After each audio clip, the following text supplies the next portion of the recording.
Hey y'all, this is Brittany and I'm the owner of Out of the Box Virtual Assisting and I am back with another video.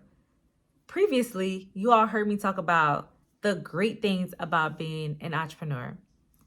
But on the flip side, there are a lot of struggles. So today I'm going to talk to you about a few things that maybe you didn't know becoming an entrepreneur.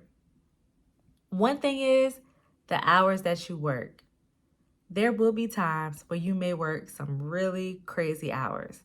There are times that I have started working at 8, 9 o'clock in the morning, and sometimes 9, 10, 11 o'clock at night, I am still at this desk.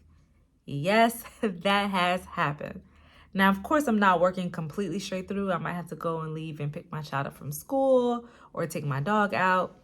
But for the most part, there are times where I have been at this desk for over 10 or 11, sometimes 12 hours in one day. If I did work for someone, I may work 8 hours, 9 hours, 6 hours, however many hours, and clock out. But as an entrepreneur, it is not that simple sometimes because you are the only person working in your business, especially if you're on your own and you don't have employees or contractors yet. So you're doing everything. So there are times where I have been completely worn out. The second thing is, if you are working alone, you have no contractors, no staff, it may be difficult for you to take a break. I have not taken a break and I can't tell you how long. No vacations, no time off, no nothing. Because there is no one else to work the clients if I need to take some time off. I think the last time I took a couple days off was when one of my clients was closed for Christmas, and I think I took 2 days off.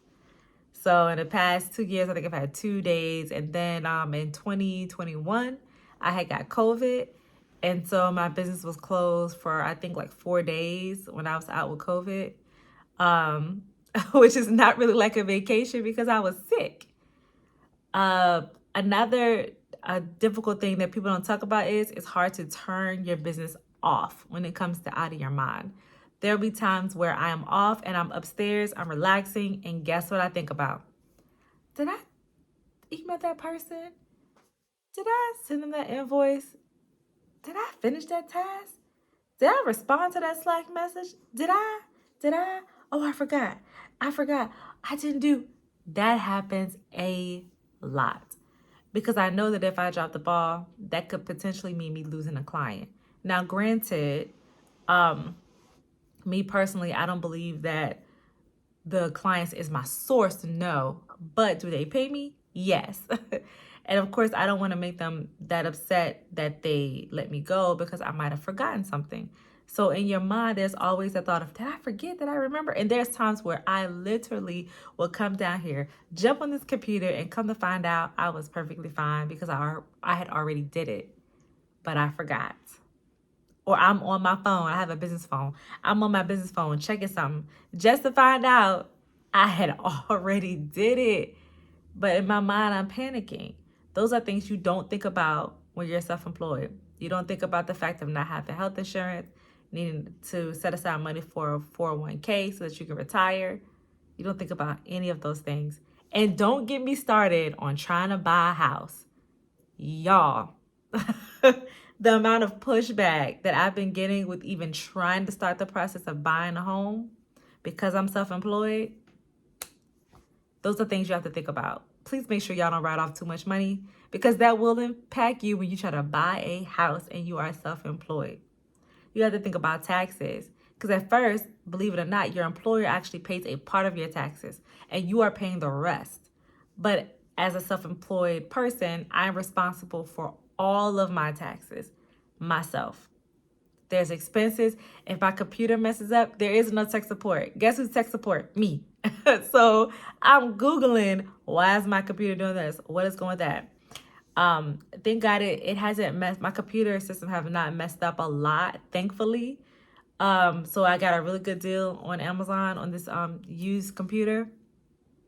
But let me tell you, there are times where it's like, man, it'd be so much easier if I had a tech person just to ask questions too.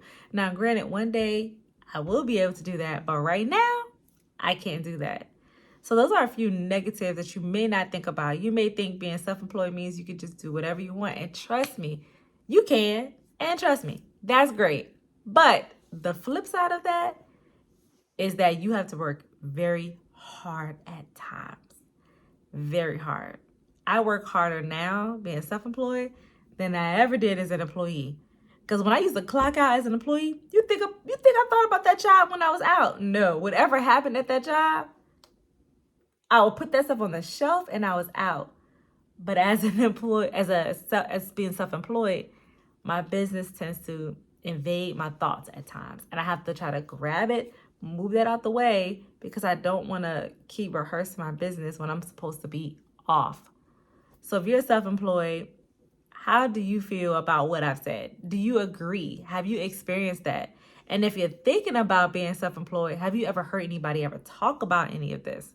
I would love to hear your thoughts in the comments below. Make sure you like, comment, and subscribe. Share it with someone else who may not know it either. And I will catch you on the next video. Bye.